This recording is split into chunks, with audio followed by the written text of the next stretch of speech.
আপনারা জানবেন যদি কেউ যান রথযাত্রার সময় ওই জগন্নাথ বলরাম সুভদ্রা যে রথে বসে জগন্নাথের রথের রশি যদি একবার ধরা যায় তাকে আর কোনোদিন জন্ম মৃত্যু চক্রে আর ঘুরতে হয় না।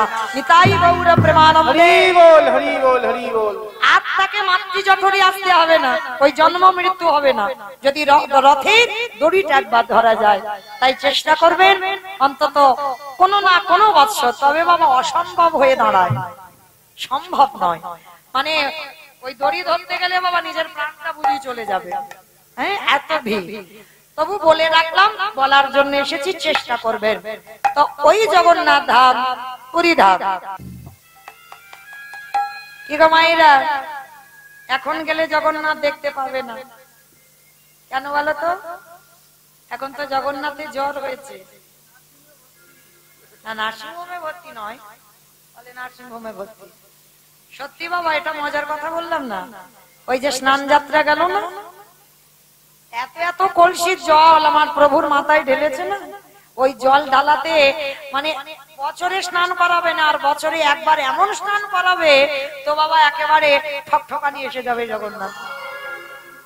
এক সপ্তাহ জগন্নাথের মন্দিরে দরজা বন্ধ থাকে, এক সপ্তাহ স্নান যাত্রার পরের দিন থেকে এক সপ্তাহ ওই জগন্নাথের শুধু বাবা সেবা দেওয়া একজন যাবে, যিনি বাবা ওই গাছগাছরার ওষুধ বৈদ্য। হ্যাঁ, যারা গাছগাছরার ওষুধ দেয় তাদেরকে আমরা কি বলি? বৈদ্য, কবিরাজ বলি না? ওই কবিরাজি ওষুধ আমার জগন্নাথের চিকিৎসা হয়। কারণ জগন্নাথ আমাদের কত ওই বড় বড় ট্যাবলেট খায় না, জগন্নাথ গাছগাছরাজ ওষুধ খায়। ওই এক সপ্তাহ জগন্নাথের দরজা বন্ধ থাকে, ভক্তদের সঙ্গে সাক্ষাৎ হয় না, আর এই এক সপ্তাহ জগন্নাথের ওই গাছগাছরাজ ওষুধ খাওয়ানো হয়। এটা সত্য বাবা, জগন্নাথের অঙ্গে জ্বর হয় কেন? ও জগন্নাথ তো অচল জগন্নাথ নয়, সচল জগন্নাথ। অচল নয়, ওটা সচল। কারণ যারা কৃষ্ণ দর্শন করনি, জগন্নাথ ধাম মানে বাবা চার ধামের এক ধাম, চার ধামের এক ধাম। যারা যারা গেছেন জগন্নাথ ধাম পুরী ধামে, কতজন গেছেন? কই একবার হাতটা তোলো তো দেখি। পুরীতে কতজন গেছেন? বাহ, মোটামুটি অনেক গেছেন, বেশ। তো জগন্নাথ যারা দেখেছেন, এই জগন্নাথ দেখেছো মানে তোমার চার ধামের এক ধাম হয়ে গেছে। কারণ বদ্রীনাথ, রামেশ্বর, দ্বারকা আর আমাদের জগন্নাথ ধাম পুরী ধাম, এই চারটে ধাম হচ্ছে বড় বড় ধাম। চেষ্টা করতে হবে মৃত্যুর আগের দিন পর্যন্ত একবার যেন বাবা চার ধাম দর্শন হয়। এই চার ধাম অবশ্যই চেষ্টা করবে একটু চারটে ধামে যাওয়ার জন্য। তো আজকে এই জগন্নাথ দেখা মানে কৃষ্ণ দেখা। কেন বললাম বাবা? আপনারা জানেন ভাগবত বলছে, আমি নয়, 125 বছর বয়সে জরা ব্যাধির তীরে আমার ভগবান কৃষ্ণকে দেহ ত্যাগ করতে হয়েছিল। দেহ ত্যাগ করলো। আর বলো তো বাবা, ভগবান শুধু নয়, এই মানুষের সমস্ত দেহটা পুড়ে যায়, একটা জায়গায় পড়ে না। সেটা কোন জায়গা? মাথা নাকি পড়ে না? অবস্থা দেখেছো? খিচুড়ি স্কুলেও যাই না। আমা জানো কোনটা পড়ে না? নাভি। বেশ, নাভি, যেটাকে এনে অনেকে মন্দির বানায়, অনেকে গঙ্গার তীরে পুঁতে দেয়, সপ্তাহ করে। তো অনেকে আবার বাবা মার স্মৃতি রাখবার জন্য ওই সবটাকে এনে বাবা মার উদ্দেশ্যে একটা সুন্দর মন্দির বানায়। কিন্তু আজকে ভগবানের যখন ওই জলাব্যাধির তীরে দেহ ত্যাগ করলেন প্রভাস তীর্থে, যখন তৃতীয় পাণ্ডব অর্জুন দাহ কাজ করেছিল কৃষ্ণের, চিতাটা সাজানো হলো, মুখাগ্নি করলো অর্জুন। কিন্তু বাবা যখন দাহ কাজ হলো, যখন চিতাটা জ্বালিয়ে দেওয়া হলো, কৃষ্ণের দেহটা পুড়ে গেল, নাভিটা তো পুড়লো না। ওই নাভিটা কোথায় গেল? প্রভাসের তীরে স্বর্ণ ভান্ডারে করে ভাসিয়ে দেওয়া হলো। আর আপনারা গেছেন কিনা জানি না, গেছেন তো পুরী ধামে অনেকে, কিন্তু নীলমাধব দেখেছেন? নীলমাধব কতজন দেখেছেন? একবার হাতটা তোলেন। জানি এটা কম হবে, কারণ এইটা সবাই দেখে না। কিন্তু মনে রেখো বাবা, এই নীলমাধব দেখতে হবে। কেন জানো? এই যে কৃষ্ণের নাভিটা গেল না, ওই ব্রহ্ম হয়ে প্রথমেই অজান্তে, কেউ জানতো না, সবর রাজা গোপন রাধে গোপনে পূজা করত এই নীলমাধবকে। এই নীলমাধব তো পরবর্তীতে কাঠ হয়ে গিয়েছিল ওই পরিসমুদ্রে, কারণ ওই নাভিটা প্রথমে গিয়েছিল বাবা ওই যেটা নীলমাধব বলা হয়, নীলমাধবের সঙ্গে ওখানে প্রতিষ্ঠা করা হয়েছিল। কৃষ্ণের নাভিটা ব্রহ্মরূপে পূজা করা হতো অজান্তে। তারপরে তো বিদ্যাপতি সেই ললিতা মানে সবররাজের মেয়েকে বিবাহ করলো, আর বিবাহ করে ছলনা করে ওই নীলমাধবের সন্ধান জেনেছিল। কি করে জেনেছিল? ওই যখন রাতের অন্ধকারে সবর রাজা পূজা করতে যেত, আর ওই ঘোড়ার লেজেতে একটা সরিষার পুটলি বেঁধে দিয়েছিল, আর সরিষার পুটলি বেঁধে দিয়ে বাবা পুটলিটা ছিদ্র করে দিয়েছিল। আর যখন যাচ্ছিল সর্ষে পড়তে পড়তে গেল, আর কিছুদিন পরে বৃষ্টি হওয়ার পর ওই সরিষার গাছ হয়েছিল।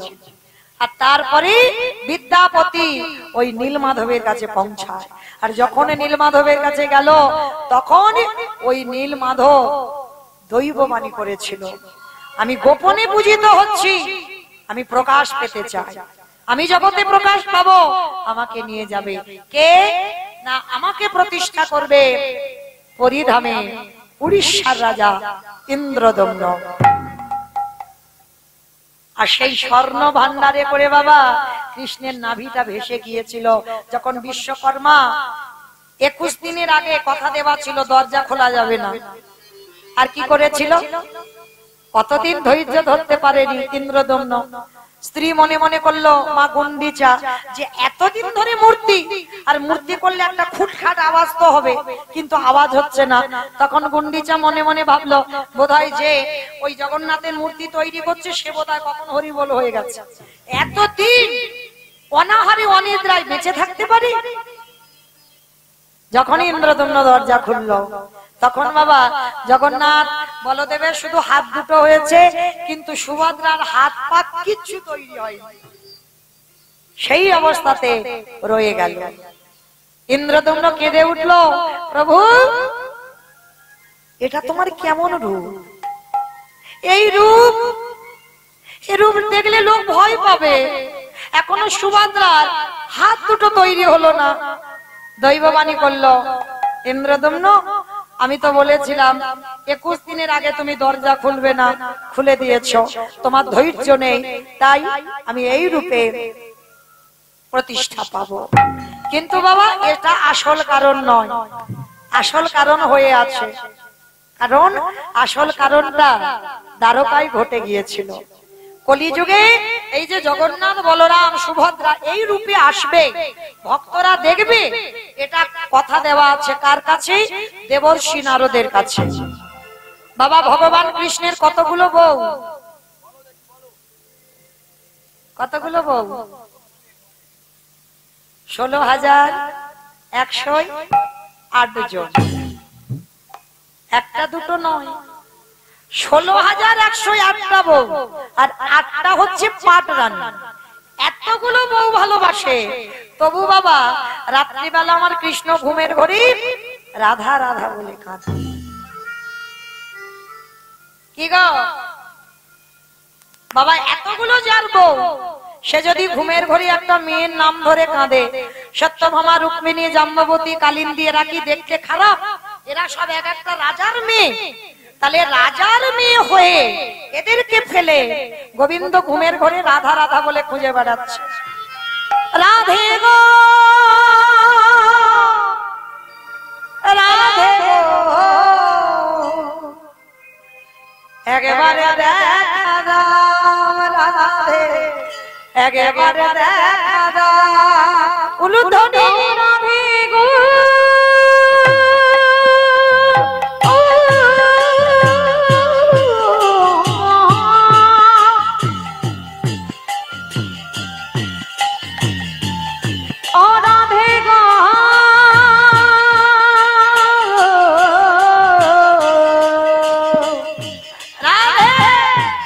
রাধে গো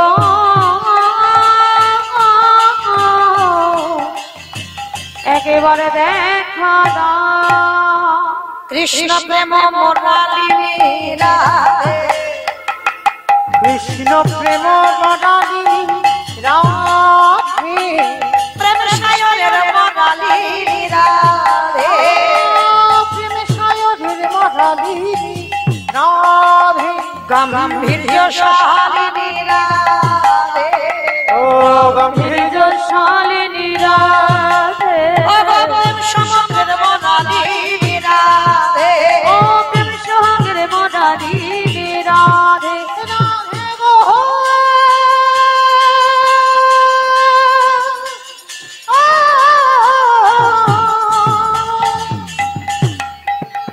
নিতাই রাধে গো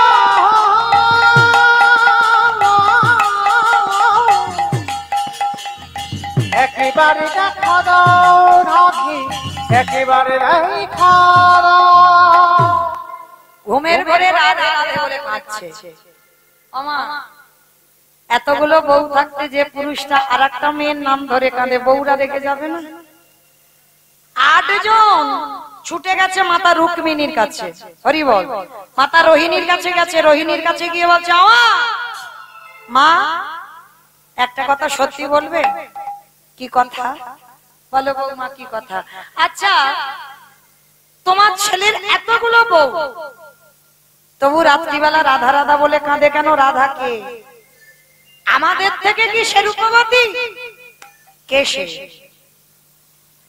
তা রোহিণী মাতা বলছে দেখো বৌমা ছেলের ভালোবাসার কথা কি আমার মুখে মানায় আর যদি কেউ কোথাও থেকে শুনে ফেলে আমি আমার ছেলের সেই ভালোবাসার কথা তোমাদের কাছে গল্প করছি আমার ছেলের প্রেমের কথা তোমাদের কাছে গল্প করছি আর যদি কেউ জানতে পারে কি মনে মনে করবে আমি বলতে পারবো না ও মামা একটা কাজ করো চলো আমরা একটা ঘরের জানালা দরজা বন্ধ করে দেবো আর সেইখানে গিয়ে তুমি তোমার ছেলের প্রেমের কথা বলবে ওই রাধাকে কি তার পরিচয় কি তার রূপ কেন তোমার ছেলে ঘুমের ঘরে ওই ভুল ভাল বকে রাধা রাধা বলে কাঁদে কে সেই রাধা তার রোহিণী মা বলছে ঠিক আছে বৌমা আজকে আমি বলবো এইবার কি করেছে বাবা দরজা জানালা বন্ধ করে দিয়েছে আর দরজায় দাঁড় করিয়ে রেখেছি সুভদ্রা বোনকে যদি কৃষ্ণ বলরাম আসে যেন এই ঘরের মধ্যে না ঢোকে কারণ এইখানে আমি রাধা তত্ত্ব বলবো সত্যভামা রুক্মিণী কালিন্দী জাম্ববতী সবাই পরপর বসে আছে আর মাতা রোহিণী ওই রাধারানীর কথা বলছে রাধারানীর রূপের কথা বলছে রাধারানীর গুণের কথা বলছে রাধারানী কেমন ভাবে চলে সমস্ত কথা বর্ণনা করছে আর ভগবান সিংহাসনে বসে আছে ওই রাধা তত্ত্বের কথা রাধা রূপের কথা আমার কৃষ্ণের কানে যাচ্ছে অন্তর্যামী তো শুনতে পাচ্ছে আর যেই না শুনতে পাচ্ছে মানে হৃদয়টা যেন জ্বলছে কোথায় কে এই দ্বারকায় রাধা তত্ত্ব বলে কে আমার রাধার গুণের কথা বলে কে আমার রাধার রূপের কথা বলে পাগলের মতো আমার কৃষ্ণ একেবারে সিংহাসন থেকে ছুটে এসেছে এসে দেখে না সুভদ্রা বোন দরজায় পাহারাদার বোন একটু দরজা ছেড়ে দে আমি ভিতরে যাব আমার রাধারানীর মহিমা শুনবার জন্য অসম্ভব দাদা যাওয়া যাবে না ভিতরে মা রোহিণী আছে তোর দাদা 8 জন বউ তোর ওই রাধার কথা শুনবে বলে মাকে নিয়ে গেছে ঘরে জানালা দরজা বন্ধ আমি তোকে ঢুকতে দিতে পারবো না বলে বোন আমি তোর কাছে হাত জোড়ো করছি তুই একবার আমায় অনুমতি দি আমি একটু যাব আমি রাধা মহিমা শুনতে চাই কতদিন দ্বারকায় রয়েছি রাধা মহিমা শুনতে পাইনি আমি মার কাছ থেকে রাধা মহিমা শুনবো সুভদ্রা তো ছাড়বে না আর দরজা যখন ছাড়ছে না এইবার কি করেছে জানো দরজার যে ছোট ছিদ্র ওই ছিদ্র দিয়ে আস্তে আস্তে রোহিণী মার মুখ দিয়ে রাধা তত্ত্ব ভেসে আসছে আর ভগবান বাইরে দাঁড়িয়ে কান পেতে শুনছে আর রাধা তত্ত্ব শুনতে শুনতে ভগবান দাঁড়িয়ে থাকতে থাকতে দেহটা যেন গলে যাচ্ছে আগুনে মোমবাতি ধরলে যেমন গলে যায় জল হয়ে যায়। ভগবান রাধা তত্ত্ব শুনতে শুনতে দুটো হাত যেন শরীরের ভিতরে চলে যাচ্ছে, দুটো পা শরীরের ভিতরে চলে যাচ্ছে, যেন চোখগুলো বড় বড় হয়ে যাচ্ছে, সর্বশরীরটা যেন কালো হয়ে গেল, সর্বশরীরটা যেন আগুনের মতো গলে যাচ্ছে।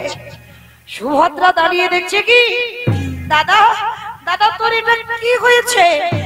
তোর শরীর এমন গলে যাচ্ছে কেন? তুই এমন হয়ে যাচ্ছিস কেন? যেই না বোন হয়ে দাদাকে স্পর্শ করেছে, স্পর্শ করার সঙ্গে সঙ্গে রাধা তত্ত্ব শুনে তো কৃষ্ণের এই দশা, সঙ্গে সঙ্গে সুভদ্রা মা ওই রকম হয়ে গেছে। সঙ্গে সঙ্গে বলরাম হঠাৎ এসে দেখে না যে আমার ভাই বোন দুজনের এই অবস্থা। আর বলরাম ভয় পেয়ে মনে মনে ভাবছে না জানি ওদের কি হয়েছে। যেই না বলরাম ছুঁয়েছে, সঙ্গে সঙ্গে বলরামের দেহটা অমর হয়ে যাচ্ছে। দরজার ধারে তিনজনে দাঁড়িয়ে রাধার প্রেম তত্ত্ব শ্রবণ করছে। আর ওই শ্রবণ যখন করছে, এদিকে নারদ মুনি এসেছে। আর নারদ মুনি এসে বলে উঠল, নারায়ণ নারায়ণ না। যেই না ওই এদিকে রাধা তত্ত্ব শুনছিল, আর নারদের মুখে নারায়ণটা শুনে ভগবান চমকে কে আবার নিজ রূপে ফিরে এসেছে। নারদ, বাবা বাবা বাবা, ঠাকুর সকালবেলা তুমি আমায় কি রূপ দেখালে? ভগবান বলছে, নারদ কি রূপ? আমি কি রূপ দেখিয়েছি? বলে, প্রভু কেউ দেখেনি, আমি দেখেছি তোমার সেই রূপ। বেশ, আচ্ছা ওসব কথা বাদ দাও, ভগবান ও কথাটা ঘুরিয়ে দিচ্ছে, ওসব কথা বাদ দাও। ও নারদ বলো, সকাল সকাল আমার মুনি বদন দর্শন, বলো তুমি কি চাও? আমার কাছে দ্বারকায় এসেছো। ঠাকুর কিছু চাওয়ার নেই, যদি একান্তই দিতে চাও, তুমি যে রূপ আজকের দেখালে আমার, ওই রূপ কলিযুগের ভক্তরা দেখুক। তথাস্তু নারদ, তাই হবে। কথা দিলাম, যে রূপ তুমি একান্তে একা দেখেছো, রাধা প্রেম তত্ত্ব শুনে আমার দেহটা এমন হয়ে গেছে, সেই রূপ আগত কলিযুগে ভক্তরা সবাই যাবে উড়িষ্যা নীলাচল। আর ওইখানে গিয়ে আমি জগন্নাথ বলরাম সুভদ্রা আমার দাদা বোনকে সঙ্গে নিয়ে আমি এই রূপে ইন্দ্রদুম্ন রাজার মন্দিরে প্রতিষ্ঠা নেব। নিতাই গৌর প্রেমানন্দে। হরি বল হরি বল হরি বল। ওই যে জগন্নাথের মূর্তি, জানো জগন্নাথের মূর্তির কাঠ আসে ওই যে নীলগিরির পাদদেশে যে জঙ্গল, যেখানে নীলমাধব, ওই জঙ্গল থেকে কাঠ এলে তারপরে জগন্নাথের মূর্তি তৈরি হয়। আর ওই যে কৃষ্ণের নাভিটা যিনি প্রতিষ্ঠা করবেন জগন্নাথের নাভিতে, তার মাত্র 3 দিন আয়ু, 3 দিন পর তার মৃত্যু হয়ে যাবে। কেন? কেউ যদি বাবা কৃষ্ণের নাভি হাতে ধরে, তার তো একটা অহংকার আসবে, আসবে না? বলে বলে বাড়াবে না আমি কৃষ্ণের নাভি হাতে ধরেছি, যাতে ওটা না আসে মাত্র 3 দিন পরে তার দেহ ত্যাগ করতে হবে। তাহলে মায়েরা কি বুঝলাম? জগন্নাথ দেখা মানে আমাদের সাক্ষাতে কৃষ্ণ দর্শন করা। আর আজকে সেই রঘুনাথ দাস গোস্বামীকে বলছে, রঘুনাথ মহাপ্রভু বলছে আমি পুরী ধামে যাব। মহাপ্রভুর অন্তিম সময়টা তো পুরী ধাম, মানে 24 বছর বয়সে সন্ন্যাস, 24 বছর নদিয়া। প্রভুর 48 বছর বয়স ছিল, 48 বছরে দেহ সম্বরণ করেছেন। তো এইবার যেই না বাবা গিয়ে দাঁড়িয়েছি, চলে যাবে, কিন্তু চলে গেলে কি হবে? রঘুনাথ বলছে, প্রভু আমি যাব না। রঘুনাথ এখনো তোমার সে সময় হয়নি যে তুমি আমার সঙ্গে যাবে, ফিরে যাও। রঘুনাথ ফিরে গেল। আর ফিরে যেতে গিয়ে অগণিতাই পদ কমল,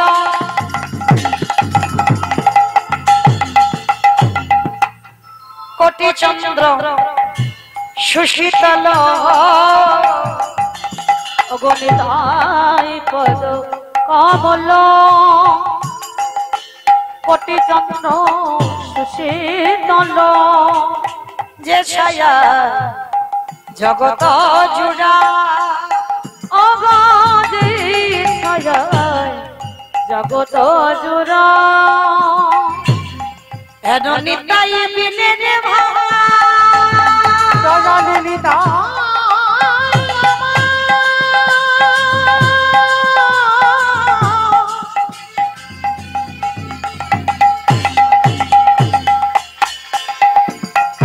দয়ালে নিতাই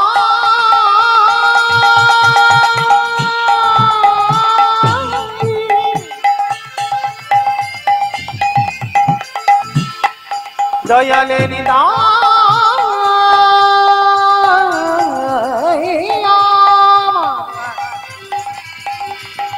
দয়ালে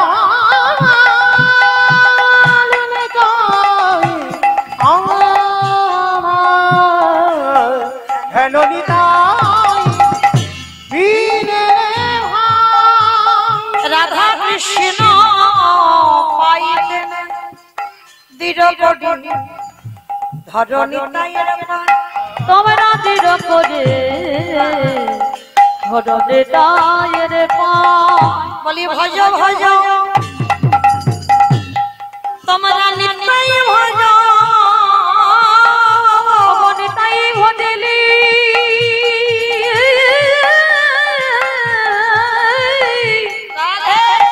দয়ালে গৌর পাবি বলি গোবর ভজিলে ব্রজে যাবে আমার ব্রজে গেলে রাধা কৃষ্ণ দেখবে বলি গোবর ভজিলে ব্রজে যাবে ওই ব্রজে গিয়ে রাধা কৃষ্ণ বলি এই আশীর্বাদ করি রে ভজ ভজ ভজ নিতাই ভজ ব্রজে গেলে কৃষ্ণ পাবে ভজ ভজ নিতাই ভজ ভজ ভজ নিতাই ভজ দৃঢ় করে ধরণে তায়ের পায় দৃঢ় করে ধরণে তায়ের পায়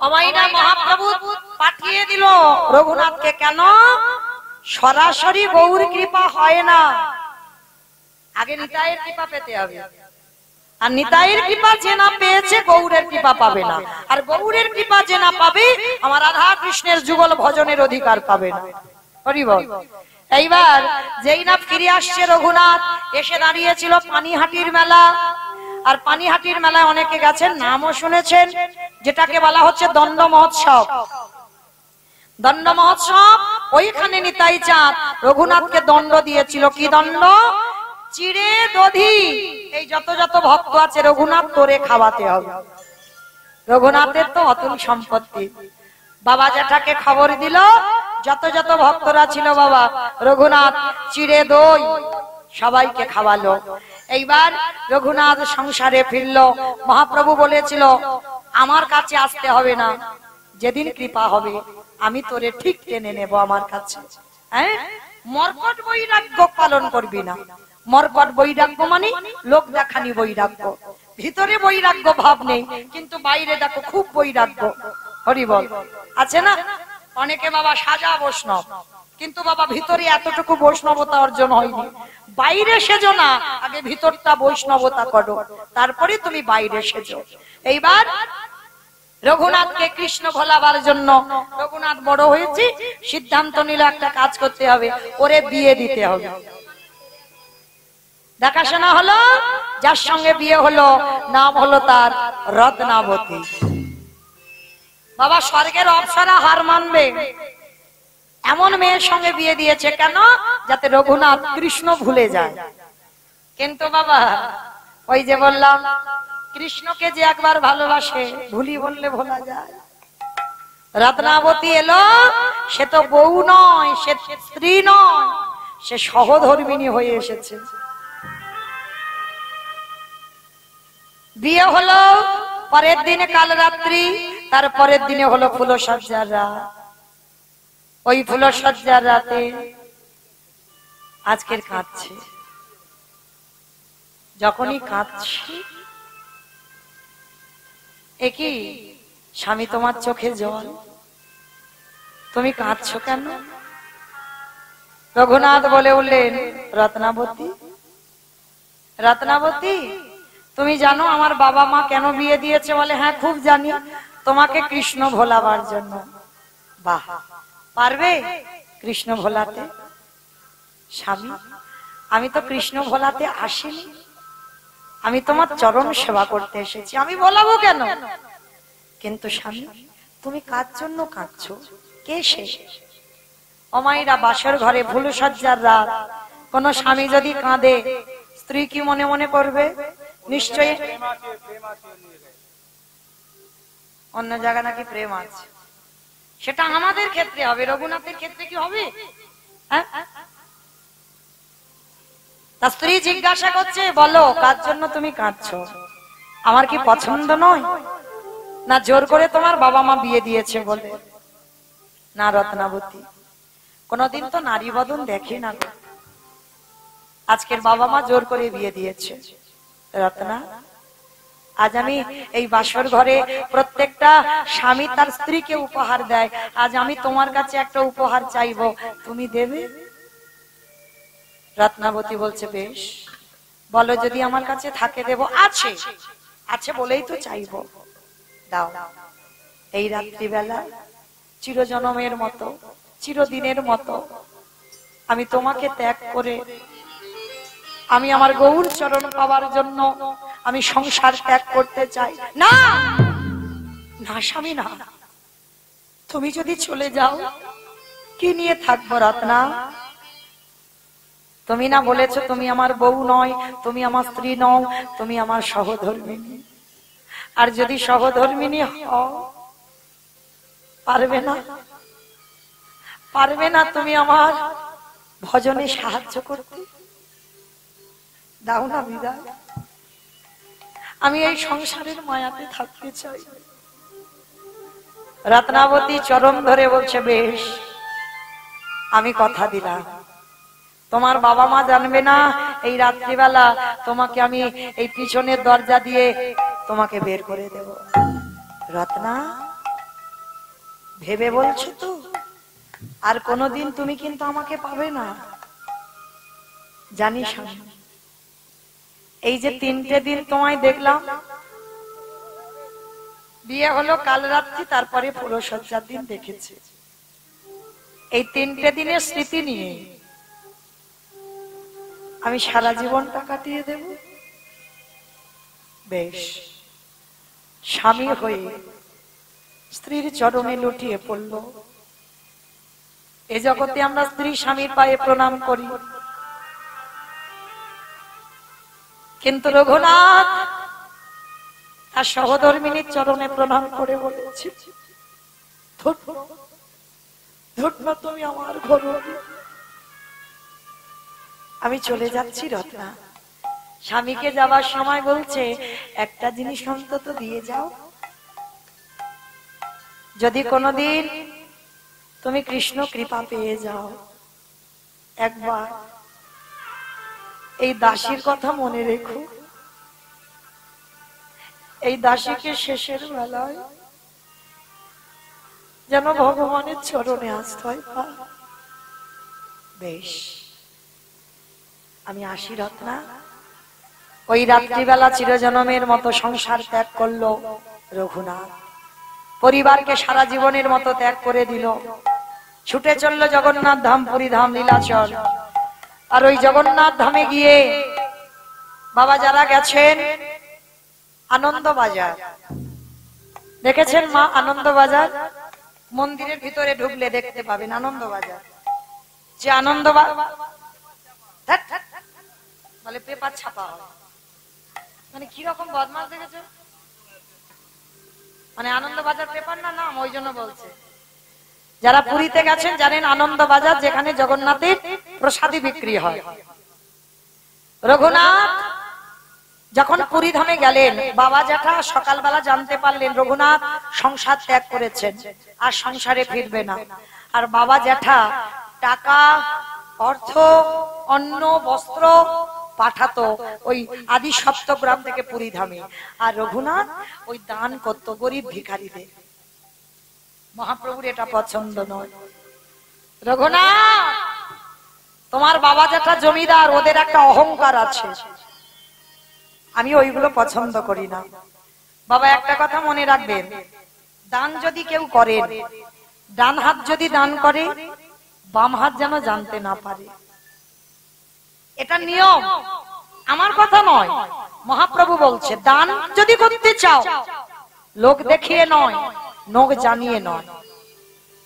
অনেকে আছে না বাবা, স্টেজ তৈরি করে গ্রামে যত যত গরিবদের নামগুলো লিস্টে ছাপায়, কম্বল দান, বস্ত্র দান, অর্থ দান করে। তো যাদের আছে তাদের উদ্দেশ্যে বলি, ভেবে বলেন তো, যারা নাম ধরে ধরে ডাকে অমুক জন এসো তোমাকে কম্বল দেওয়া হবে, তার মানে সমাজে তাকে দেখানো হলো ও পড়তে পারে না, ও খেতে পায় না, ও গরিব, তার জন্য আমি বড় লোক, আমি ওকে দিচ্ছি।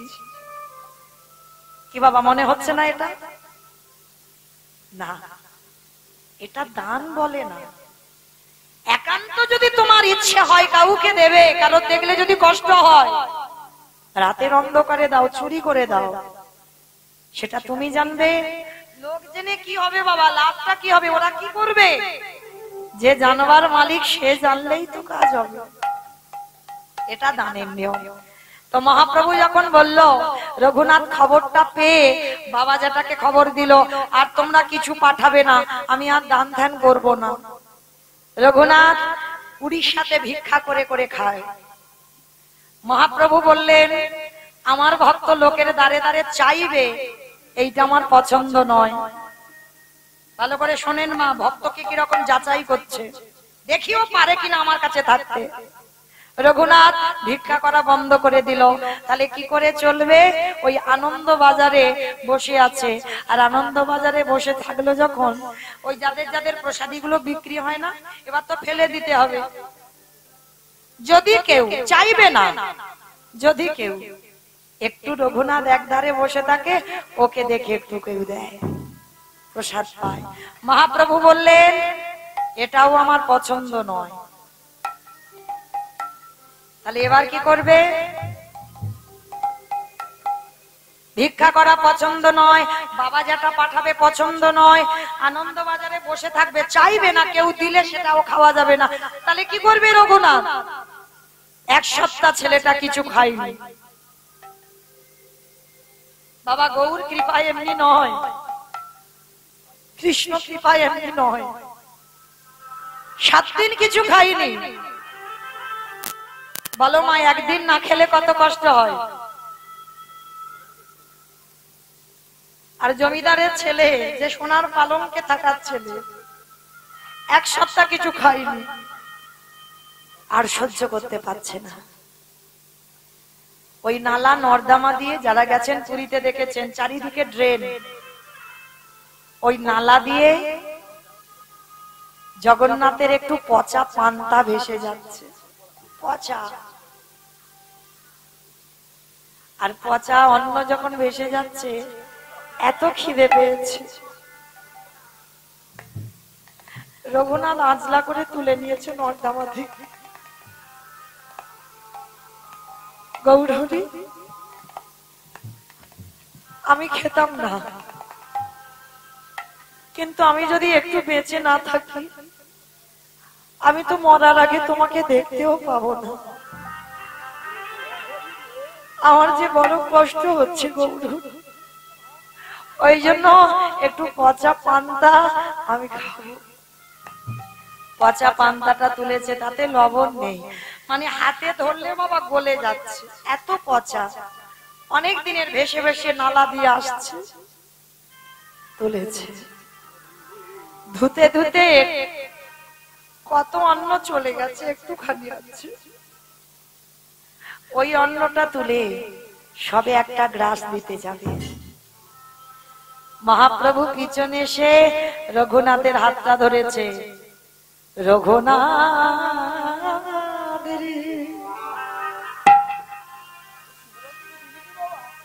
দে রে তুই আমায় ওই প্রসাদ, প্রসাদ দে। ওরে রঘুনাথ,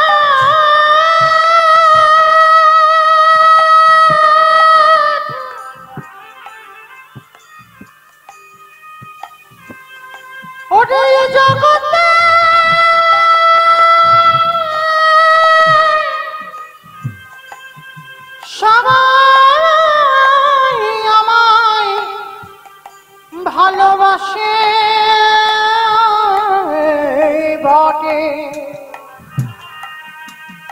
কিন্তু তোর মতো করে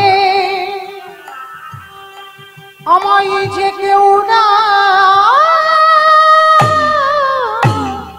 কেনা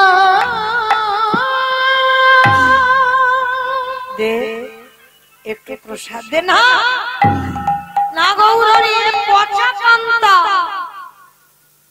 দুর্বোকা প্রসাদ পচে রে প্রসাদ পচে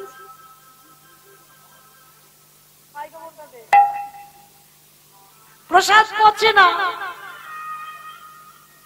প্রসাদ ভগবান যখন সেবা করে তাকে প্রসাদ বলে আর যখন ভক্ত উচ্ছিষ্ট করে সেটাকে বলে মহাপ্রসাদ আমার ভক্ত বাৎসল্য ভগবান ওই রঘুনাথের হাত থেকে প্রসাদটা কেড়ে নিয়েছে আমার গৌর হরি সাদরে ওই মহাপ্রসাদ আমার ভগবান ওই প্রসাদের সাদরে আজ গ্রহণ করেছে ওরে তুই তো জানিস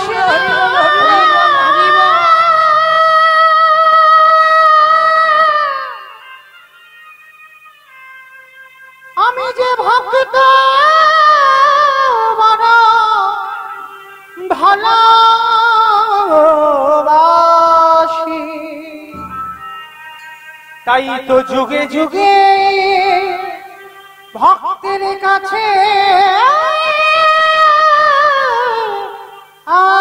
আসি ভক্তের উচ্ছিষ্ট প্রসাদ পেল প্রভুর কৃপা হয়ে গেল রঘুনাথ কি চাস প্রভু আমি বৃন্দাবন যেতে চাই বৃন্দাবন বেশ চলে গেল রঘুনাথ বৃন্দাবনে রাধা কুণ্ডের তীর আর রাধা কুণ্ডের তীরে গিয়ে যেখান থেকে উৎপত্তি সেইখানে চলে গেল যারা যাবেন নিয়ম সেবার মাসে কার্তিক মাস ওই দামোদর মাসে গিরি গোবর্ধন পরিক্রমা করে রঘুনাথ সারাদিন অনাহারে অনিদ্রায় হৃদয়ে হাত চাপড় দিয়ে শুধু হারাই হারাই হারাই বলে কাঁদে প্রখর রোগ করুণাময়ী কৃপাময়ী আমার প্রেমময়ী রঘুনাথ যখন রোদে বসে কাঁদে হারাই হারাই বলে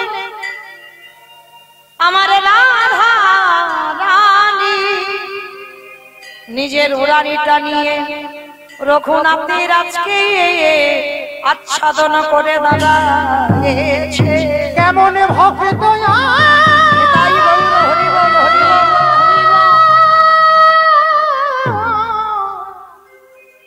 কেমন ভাব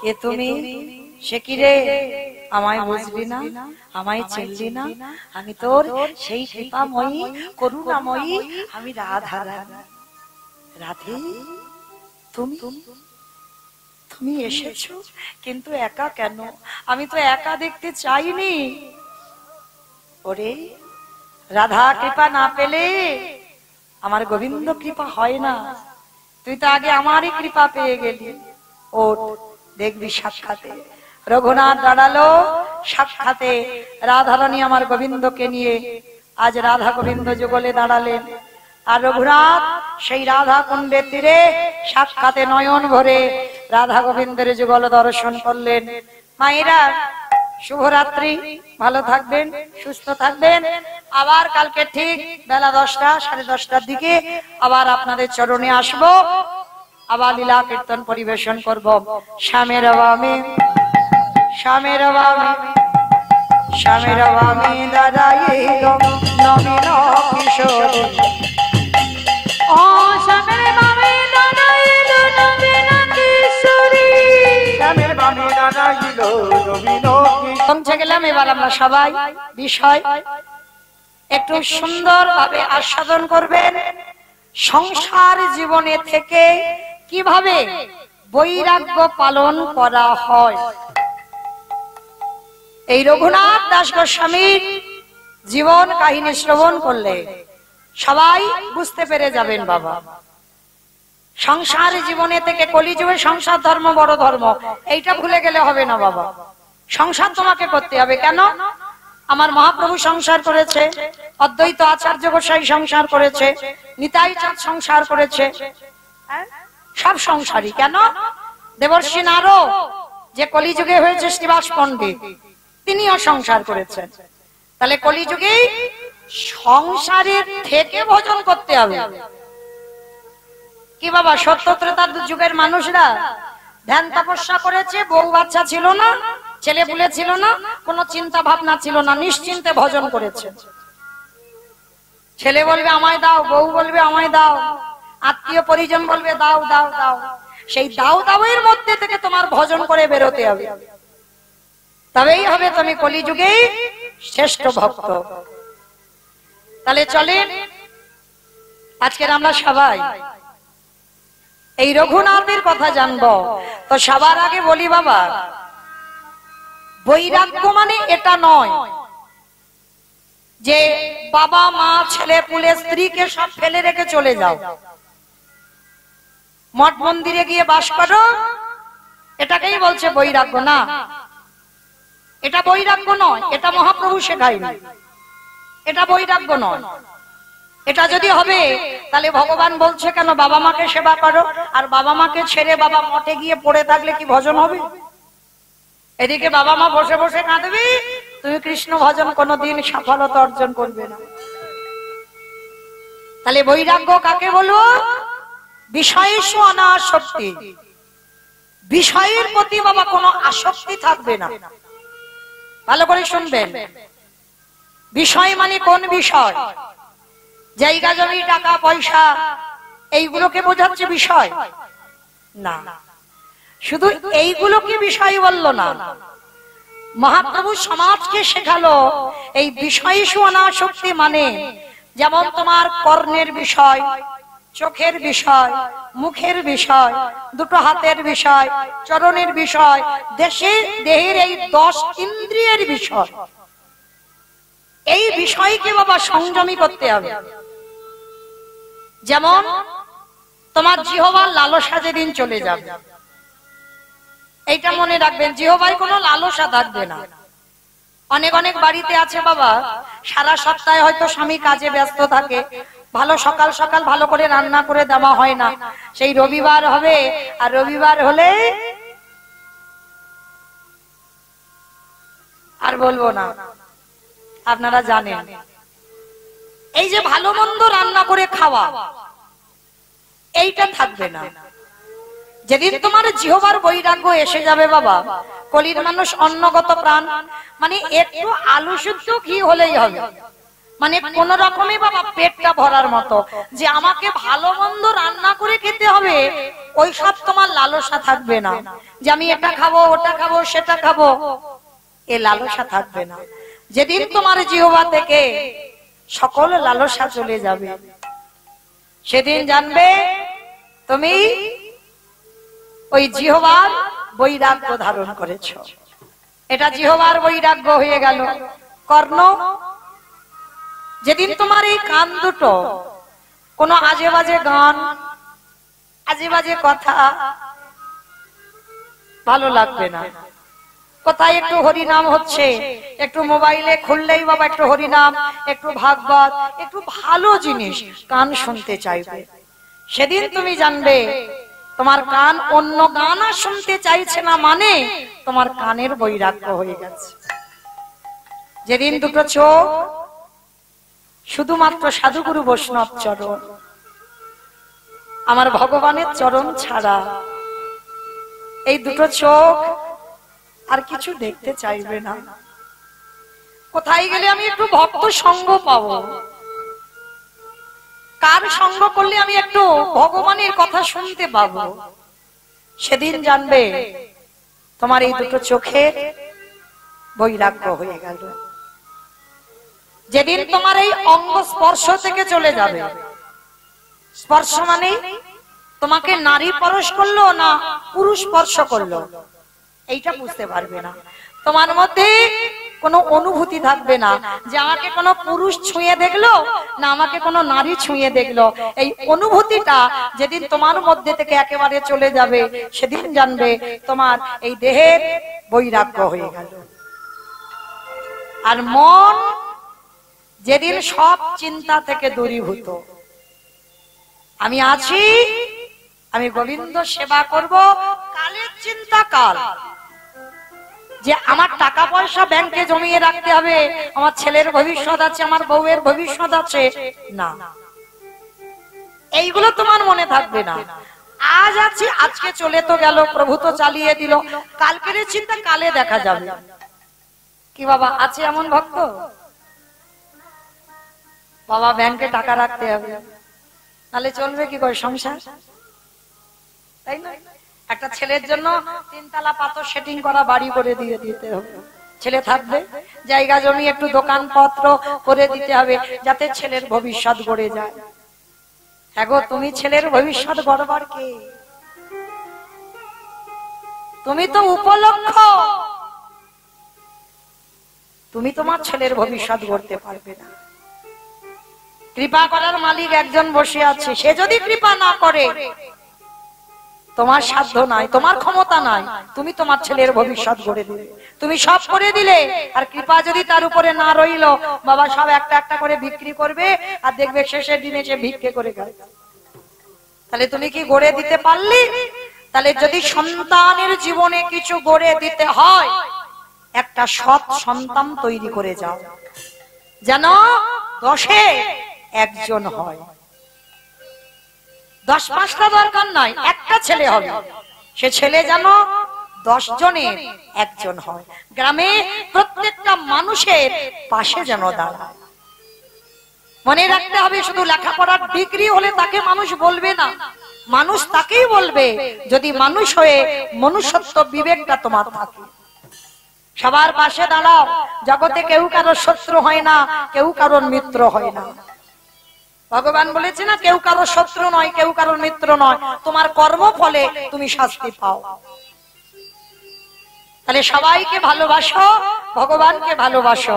আজকে রঘুনাথ এমনই একজন ছেলে ছিল, কিন্তু এই রঘুনাথে বাবা ছিল গোবর্ধন দাস আর জ্যাঠামশাই ছিল হিরণ্য দাস।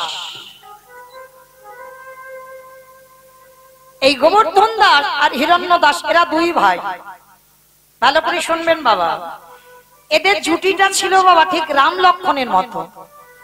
মানে যেমন রামের কথা বললে লক্ষণের কথা এসে যায়, আর লক্ষণের কথা বললেই দেখবেন মুখে রামের কথা এসে যায়, ঠিক ওই রকম এই গোবর্ধন দাসের কথা বললে হিরণ্য দাসের কথা আসে, আর হিরণ্য দাসের কথা বললে আমার গোবর্ধন দাসের কথা আসে।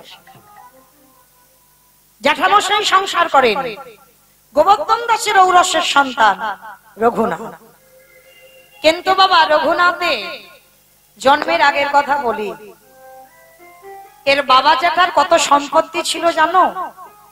মাসে 12 লক্ষ স্বর্ণ মুদ্রা আয়, 12 লক্ষ স্বর্ণ মুদ্রা। আর নবাবকে শুধু কর দিতে হতো বাবা 8 লক্ষ স্বর্ণ মুদ্রা। বড় লোক নয়, এদেরকে জমিদার বলে, জমিদার। কিন্তু এদের সব ছিল, বংশে কোনো সন্তান ছিল না। রঘুনাথের জন্মের আগের কথা বলছি, সন্তান ছিল না। আর দেখবেন মায়েরা একটা কথা বলে যায়,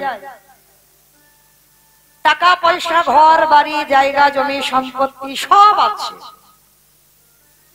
কিন্তু তোমার বংশে যদি একটা মা বলা সম্পদ না থাকে, চিরজীবন এই সংসারটা অন্ধকার।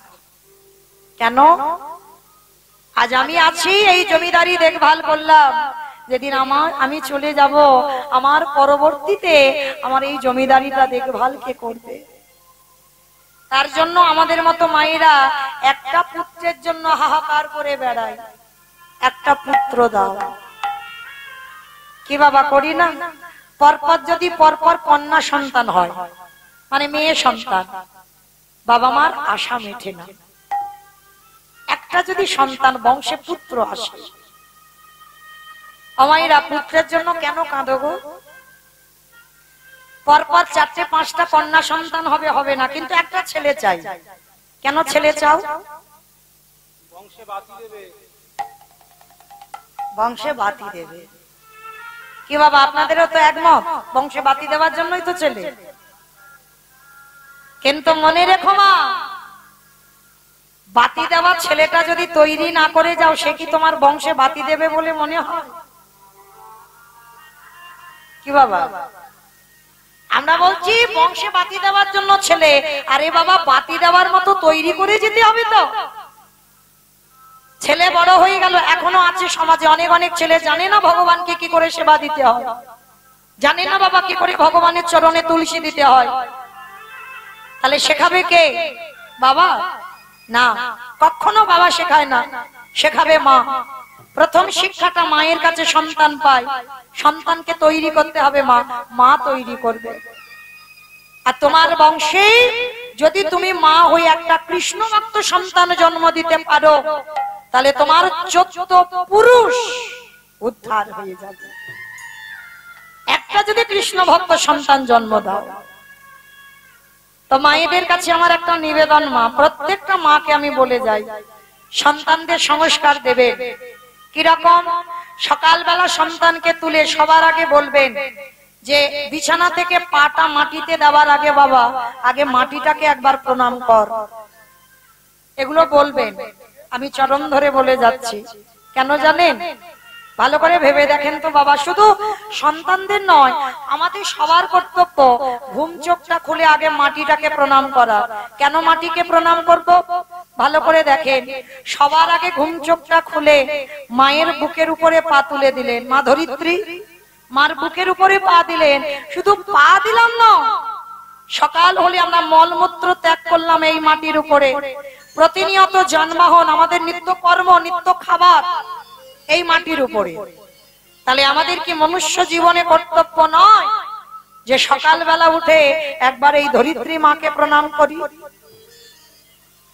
সন্তানদের শেখাবে, বাবা বিছানা থেকে নেমে একবার এই ধরিত্রী মাটিকে প্রণাম করবি। সকালবেলা স্নান করে সূর্য প্রণাম করবি। কেন? কারেন্টের বিল কত দিচ্ছ? কি বাবা খেয়াল করেছো? ইলেকট্রিকের বিল কত পড়ছে? এখন আবার গরম, এসি চলছে, আরো বেশি।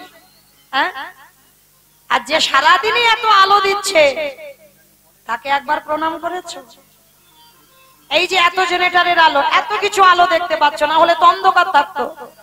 তাহলে আমাদের কর্তব্য নয় যে সারাদিনের 24 ঘন্টা এত আলো দান করছে, মাসে কত বিল হবার কথা, তাহলে অর্থ দিতে হবে না? একবার সকালবেলা কি মনুষ্য জীবনে কর্তব্য নয় যে একবার সূর্যদেবকে প্রণাম করি?